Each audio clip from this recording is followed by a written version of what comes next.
Hi there, We Church. Wasn't it so great to just celebrate Easter? I love Easter so much, I always have. As a kid, the church I grew up in used to have Easter camps in Coffs Harbour. And so every Good Friday, as a farm girl from Central West New South Wales, we'd make the 8-hour trip to go to Coffs Harbour to experience torrential rain, to stay as a family of 5 in the one family motel room, and to experience the many 3 to 4 hour church services and have the majority of the long weekend indoors. And just living the dream. In fact, it was wonderful. The sun would always break through. It was a tremendous time. But one of my personal traditions was, no matter what the weather was, I would wander down to Park Beach on Easter Sunday morning. I'd watch the sun come up. And then I'd add my witness to that early witness by writing a huge "He is risen" in the sand during my teenage years. My heart would burst with joy at these words of assurance. You see, even that old poem that says, "Death itself we do not fear, but to be we know not what, we know not where," was actually and authentically not the case for me.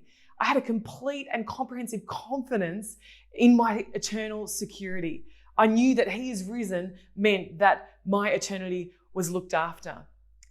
I just really loved it. In fact, even when my husband proposed to me Easter Sunday morning, the year 2000, on Park Beach, as the sun rose over the ocean, and said, "Will you marry me?" And I said no, and then quickly said yes. I've never really known when not to joke. That we actually had to write "He is risen" in the sand before we went and celebrated with family and friends. Those words were a springboard to wonder, to notice the benevolence of God in the everyday, to see His attentive kindness in the commonplace, and I'm sorry if this is too feminine for you, but to observe the hidden kisses in the ordinary. It just caused me to live in wonder. And who doesn't love to live in wonder? Just going from joyful observance to joyful observance of the goodness of God in the land of the living. However, time, experience, pain, and grief tend to add a new poignancy to these words. He is risen doesn't become anemic or impotent, not in any way, but actually just become deeper. They become firmly held. They become more deeply planted and jealously guarded words of hope. He is risen.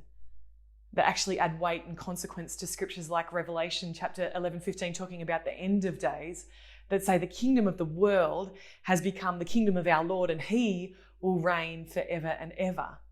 In fact, the pain and the disjointedness and the disillusionment that we experience in this world simply begins to bear witness to the fact that the end words are as triumphant as the start.